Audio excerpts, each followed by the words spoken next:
Assalamualaikum warahmatullahi wabarakatuh.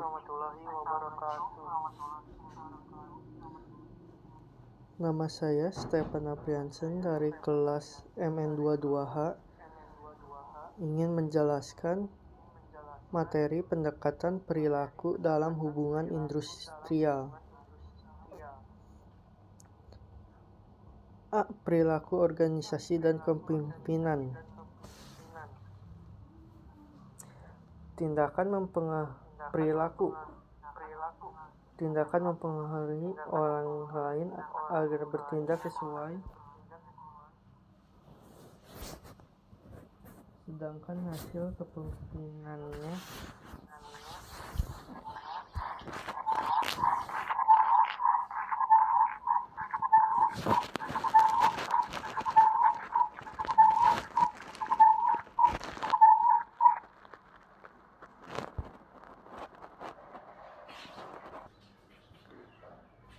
kegiatan untuk mempengaruhi orang-orang agar bekerja dengan ikhlas untuk mencapai tujuan bersama, proses atau tindakan untuk mempengaruhi aktivitas kelompok,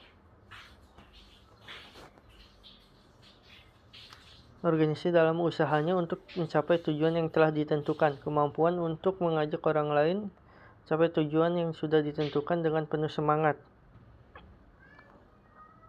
Menghambat kepemimpinan. Tidak akan ditemukan seseorang yang memiliki kepemimpinan yang baik secara absolut, karena pemimpin yang baik hanya dalam pikiran manusia dan bukan sebuah fakta.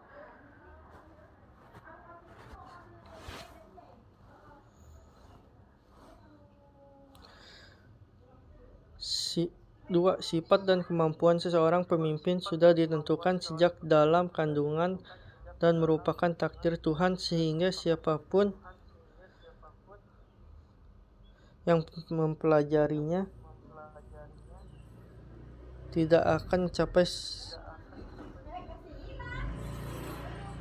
titik yang baik jika tidak memiliki takdirnya. Menghambat kepemimpinan. Hanya melalui pendidikan formal atau lebih baik melalui proses pengamatan, pengalaman yang lama dan lebih banyak. 5. Kualifikasi yang harus dipenuhi.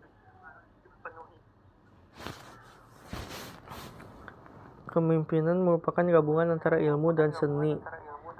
Kepemimpinan merupakan gabungan hal-hal yang rasional dan emosional. Keterikatan dan perbedaan mendasar antara kepemimpinan dengan manajemen. Proses saling mempengaruhi antara kepemimpinan dan pengikutan. Kualitas dan nilai keberhasilan kepemimpinan sering diukur dari besar dan kecilnya organisasi dan jumlah pegawai yang ditangani, bukan dari tingkat kompleksitas masalah. 3. Bentuk dalam kepemimpinan. 1. Kepemimpinan sebagai instruktur. 2. Kepemimpinan sebagai fungsi. Kepemimpinan sebagai proses.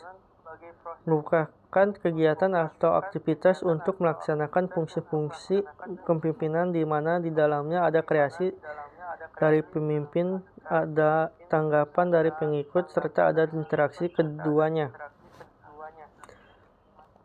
Faktor variabel psikologis dari setiap elemen atau unsur yang mempengaruhi kepemimpinan,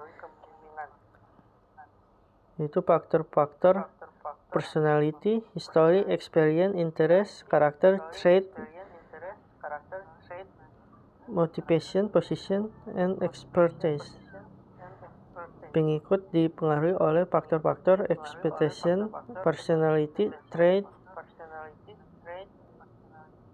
maturity, level of competence,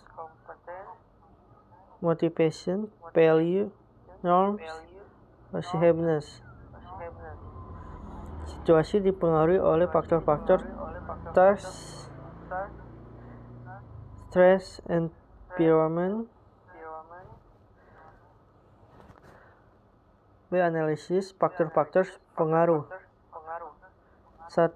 Personality.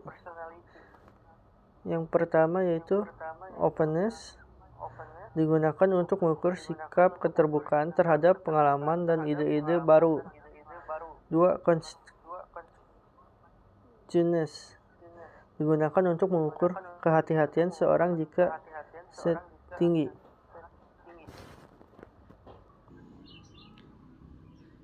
3. Strengths, digunakan untuk tingkat keterbukaan seseorang.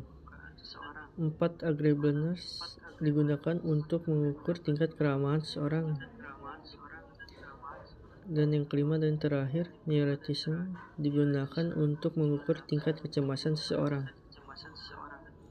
2. History, berkaitan dengan latar belakang kejadian masa lalu yang sudah dilalui yang memiliki pengaruh terhadap cara gaya dan pola pikir kehidupan saat ini dan yang akan datang. Yang ketiga, experience atau pengalaman. Keempat, interest atau minat. Minat merupakan aspek fisiologis yang bersifat subjektif, yaitu kesadaran untuk ketertarikan seorang terhadap suatu objek. 5. Karakter sendiri merupakan akumulasi dari watak. 6. Motivasi atau pendorong menjadi penggerak utama bagi seseorang untuk mendapatkan atau mencapai apa yang diinginkan, baik positif maupun negatif. 3. Position atau posisi di sini berkaitan dengan pekerjaan, profesi, jabatan, karir yang sedang pernah dijalani.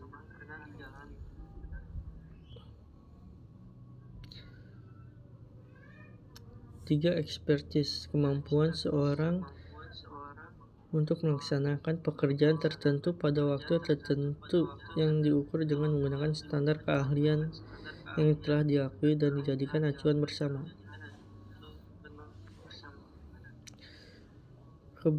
Kepribadian dikelompokkan menjadi 2. Kepribadian yang sehat dan kepribadian yang tidak sehat. Yang satu, kepribadian yang sehat, contohnya yaitu mampu menilai diri sendiri secara realistis, mampu menilai diri sendiri, nilai sesuatu secara realistis. 3. Mampu menilai prestasi dicapai secara realistik, dan lain-lain. Kepribadian dikelompokkan 2. Kelompok kepribadian tidak sehat. 1. Mudah marah dan tersinggung. 2. Sulit tidur. 3. Kurang memiliki tanggung jawab. 4. Sering mengalami rasa sakit kepala. Beberapa sifat kepribadian mempengaruhi perilaku pemimpin dan pengikutnya.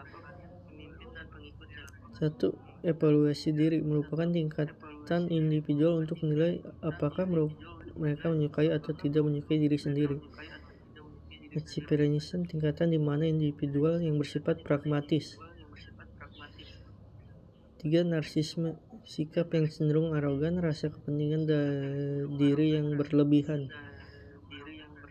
4. Pemantauan diri, kemampuan seseorang untuk menyesuaikan perilakunya dengan lingkungan eksternal. Beberapa sifat. 5. Kepribadian tipe A, kepribadian yang menyukai melibatkan diri secara agresif untuk terus-menerus melawan orang-orang atau hal yang dinilainya menentang atau melawan. Dan ke-6, kepribadian proaktif, kepribadian yang memiliki kemampuan untuk memanfaatkan kesempatan dengan baik, berinisiatif, berani, bertindak, tekun hingga mencapai perubahan yang berarti. Dan yang terakhir, kecerdasan, seorang yang memiliki kemampuan untuk memimpin organisasi dengan memanfaatkan kecerdasannya.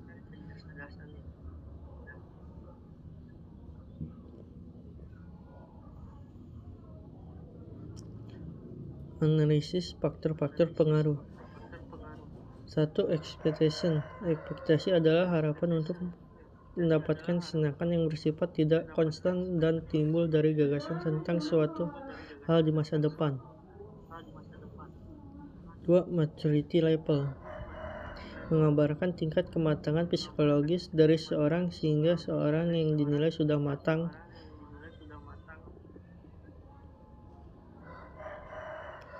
Maturity secara umum sebagai kemampuan untuk merespon terhadap lingkungannya secara tepat dan adaptif. 3. Value atau nilai adalah ide atau konsep tentang apa yang dipikirkan seseorang atau yang dianggap penting oleh seseorang. 4. Norma secara sosial yang sederhana diartikan sebagai sekumpulan aturan informal pengatur interaksi antara manusia. Dan yang kelima dan terakhir, konsepnya semangat kebersamaan atau sikap solidaritas. Sikap yang mendasar dan sangat menentukan tingkat kokohnya dan kekompakan satu kelompok.